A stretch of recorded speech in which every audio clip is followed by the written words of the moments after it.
I wanted to read you something from Madame Guyon. Forgot. This is called Experiencing God Through Prayer.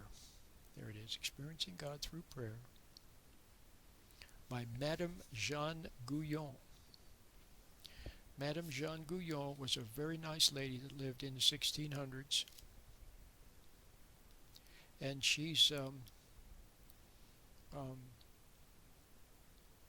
let's call her a mystic, okay? And she wrote this little book in French. It's called A Short and Easy Method of Prayer. That's what she called it in French. In English, it's often called Experiencing God Through Prayer, or Experiencing the Depths of Jesus Christ. You see it like that. But this is called Experiencing God Through Prayer. This was the Whitaker House publishing, edited by Donna MacArthur. But I want to read what she says. She says, thirsting for God. That's her first chapter. Some of you are familiar with Abe W. Tozer. He wrote a beautiful chapter in one of his books called A Thirst for God. A Thirst for God. Anyway, thirsting for God. This is Madame Guyon. She says, everyone is capable of praying. But many have the mistaken idea they are not called to prayer. Just as we are called to salvation, we are called to prayer. Scripture commands us to pray without ceasing. Prayer is nothing more than turning our heart toward God and receiving in turn His love.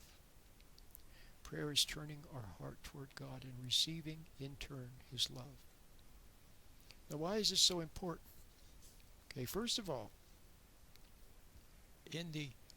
there was an idea, and there still is an idea that the highest form of prayer, contemplation or contemplative prayer, the idea was that it was just for someone in a monastery, for some monk or a priest or someone like that, a spiritual person living somewhere on the side of a mountain. And Madame Guyon said, no, everybody can pray. Everybody can pray. And what is prayer? She says it's turning your heart to God and receiving in turn His love. So now you see what the meditation is. I call it meditation. I could call it contemplative prayer. In fact, a version of my meditation I call prayer meditation. You learn to sit still, okay, and you're basically turning your heart to God, and then you receive His love, which at first is light. See, remember, light has both light and warmth, like the sunlight has both light and warmth, brightness and warmth. Okay? So from God you get light and love. You get truth and love.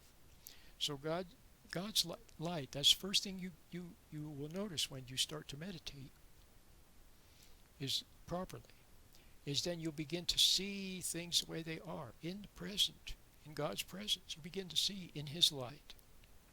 You begin to see just like 1 + 1 = 2. You can see that 1 + 1 = 2. You don't have to memorize it because you can see that it is so. Likewise, you can begin to see things. So when you, in God's light, when you see that you're wrong, for example, you see that you're resenting someone. You see that you're resenting a person, and you see that resenting is wrong. You just see it. But before, you never saw it. Or you saw it but didn't realize it was wrong. See, God doesn't require us to be sorry for things we don't know why it's wrong. That's why He sends His light. Now you see, oh, I see. That's why I'm impatient with my children. It's because I'm resentful. See, there you see that. Okay, in God's light. So everybody is capable of the meditation. Okay? Everybody is capable of turning their heart to God. Okay? And receiving His light and His love.